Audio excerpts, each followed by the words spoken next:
Hello guys, चलिए अपने पढ़ते हैं कक्षा 10 की गणित। और उसका चैप्टर नंबर 10वां चल रहा था। 10.2 का अपने 12 क्वेश्चन कर लिए थे। आज अपने 13वां क्वेश्चन करेंगे, जो कि इस चैप्टर का लास्ट क्वेश्चन है। तो प्रश्न नंबर 13 है, वो क्या क्या क्वेश्चन है वो चलिए पढ़ते हैं। कह रहा है, सिद्ध कीजिए कि वृत्त के परिगत बनी चतुर्भुज की आमने सामने की भुजाएं केंद्र पर संपूरक कोण अंतरित करती है। अब ये कह रहे हैं, इस तरीके से एक वृत्त है, ठीक है, उसके ऊपर एक चतुर्भुज है जो कि परिगत है। परिगत का मतलब इस वृत्त के ऐसे टच करती हुई लाइन होनी चाहिए सबकी, और ये परिगत है, इसके ऊपर बनाया हुआ है। इनके आमने सामने की भुजाएं हैं वो केंद्र पर, ये जो केंद्र है इसका, इसके ऊपर ये इधर से आ गई और ये इधर से आ गई, यानी आमने, ये आमने और इधर ये सामने और ये सामने। तो आमने सामने की जो जो विकर्ण इससे खींचे जाते हैं, भुजाएं हैं, वो केंद्र पर, ये कह रहे हैं ये दोनों कोण हैं वो संपूरक होने चाहिए। ठीक है, इसको ओ नाम दे दूं। ये कोण और ये कोण संपूरक कोण होने चाहिए। तो संपूरक कोण क्या होते हैं? संपूरक कोण क्या होते हैं? कोण θ1 प्लस में θ2 बराबर में 180 डिग्री। इसका मतलब क्या हुआ? दो कोण होते हैं, कोई दो कोण, उनका योग जब करते हैं तो वो 180 के बराबर आता है, वो संपूरक होता है।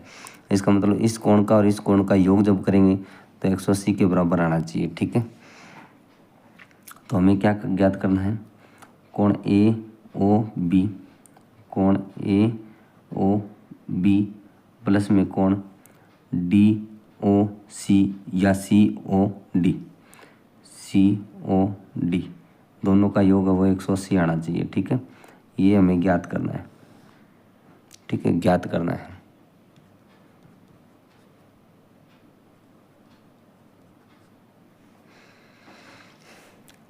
चलिए इसमें एक रचना करनी पड़ेगी। ठीक है, चलिए रचना इसकी करते हैं। इस ओ को मैं यहाँ से इस तरीके से मिलाता हूँ, यहाँ तक मिला दिया, फिर मैंने इसको पी से मिला दिया, यहाँ ओ को एस से मिला दिया, यहाँ इसको आर से मिला दिया। ठीक है, अब देखो ये एक वृत्त बन रहा है यहाँ पे।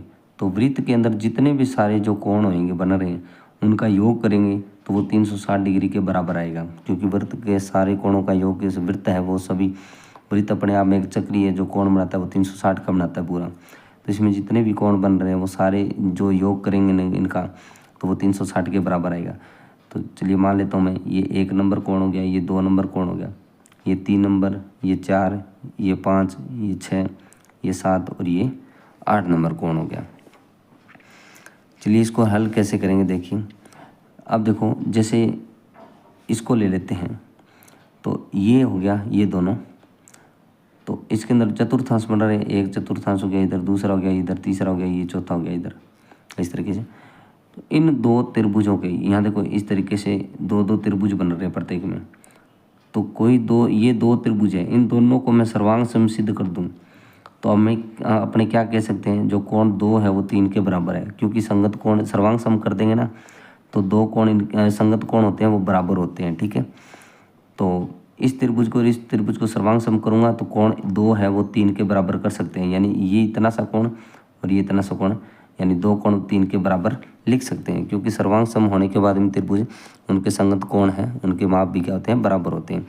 चलिए अपने इस कोई 2 त्रिभुज को अपने बराबर करते हैं। चलिए इसको ही कर देते हैं।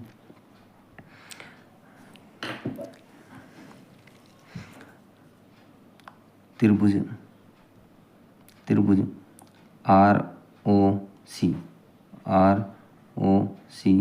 व त्रिभुज सी ओ क्यू, ये वाला और ये वाला त्रिभुज सी ओ क्यू। ठीक है, में इन दोनों को सर्वांग सम, इन दोनों को कर दिया ना, इसका मतलब सारे हैं इसी प्रकार से अपने लिख सकते हैं। तो इन दोनों को करना जरूरी है। तो चलिए देखते हैं। इसके अंदर देखो कोण आर और इधर कोण क्यू, कोण आर बराबर कोण क्यू बराबर में 90 डिग्री। ऐसा क्यों है? 10.1 पर में से। ठीक है, क्योंकि ये सी है वो देखो इस तरीके से इस वृत्त के ऊपर स्पर्श रेखा खींची जा रही है, और स्पर्श रेखा खींची रही है, इसका मतलब यहाँ 90 डिग्री के कोण बन रहे हैं। ठीक है, अब देखो और क्या लिख सकते हैं इसमें, ओ क्यू और ओ आर, ये क्या है, इस वृत्त की त्रिज्या है। तो त्रिज्या है वृत्त की सारी बराबर ही होती है, तो ओ क्यू बराबर में ओ आर बराबर में क्या लिखोगे, त्रिज्या। ठीक है, उसके बाद में देखो, उसके बाद में इसके अंदर देखो ओ सी इस त्रिभुज में आ रहा है और इस त्रिभुज में ओ सी है, तो ओ सी क्या है, उभयनिष्ठ है, उभयनिष्ठ भुजा हो गई। ठीक है, तो अब क्या बन गया, इसमें दो दो तो भुजा बराबर कर दी और एक कोण, तो एस से त्रिभुज कौन सा आर ओ सी सर्वांग सम हो जाएगा त्रिभुज सी ओ क्यू के। ठीक है, जब ऐसा है तो अपने इसको यहाँ हल करता हूँ बाकी। ठीक है, इसको यहाँ हल करता हूँ। जब ऐसा है तो अपने लिख सकते हैं यहाँ से, ये जो कोण 2 है वो 3 के बराबर है, तो कोण 2 बराबर में कोण 3। ठीक है, इसको समीकरण 1 दे दो इसको। अब यहाँ लिख सकते हैं इसी प्रकार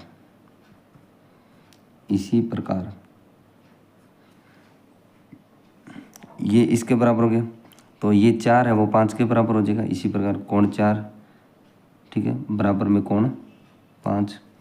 ठीक है, इसको समीकरण नाम दे दो 2।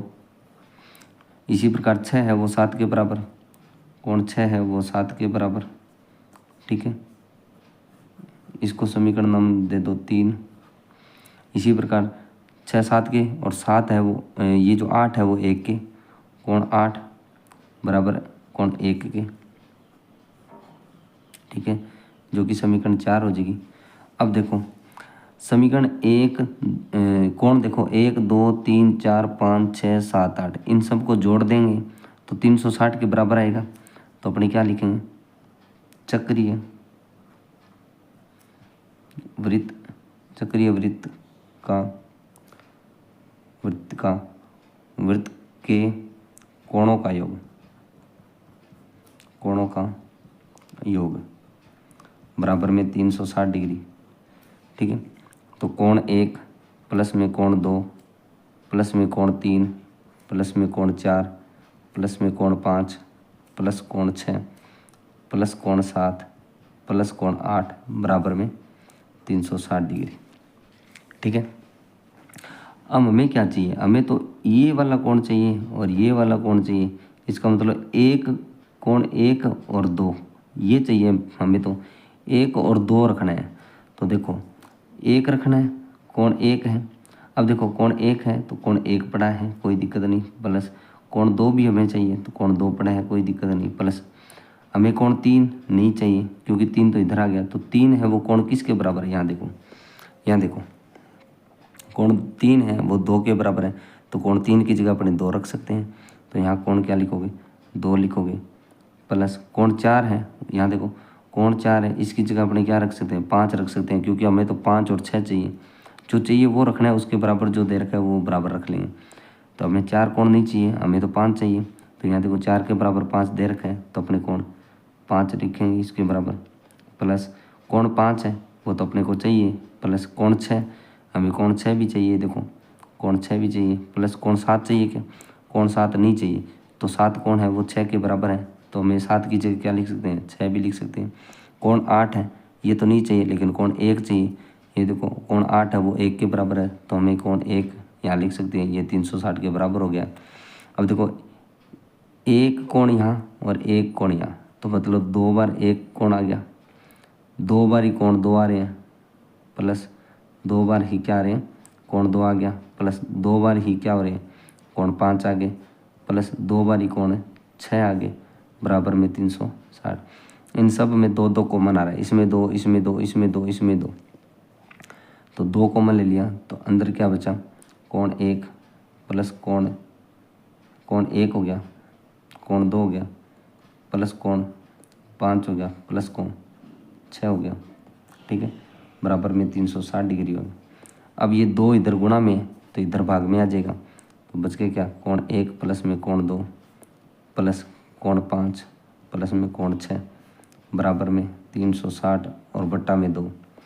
अब देखो कोण 1 प्लस में कोण 2 प्लस कोण 5 प्लस में कोण 6 बराबर में 360 में 2 का भाग लगाएंगे तो 180। ठीक है, अब देखो कोण 1 और 2 को क्या लिख सकते हैं, कोण 1 और 2 को क्या लिख सकते हैं, कोण 1 और 2 तो इतना ही है, तो इसका मतलब DOC।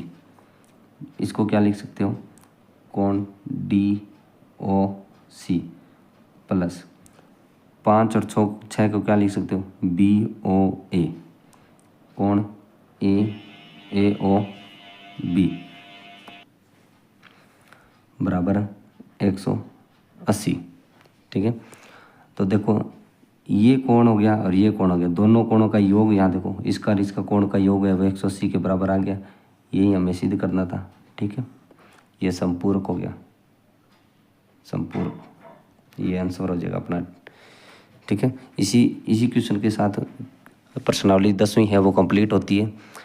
और वीडियो कैसा लगा वो कमेंट बॉक्स में ज़रूर बताएं, ज़्यादा से ज़्यादा शेयर करें। धन्यवाद।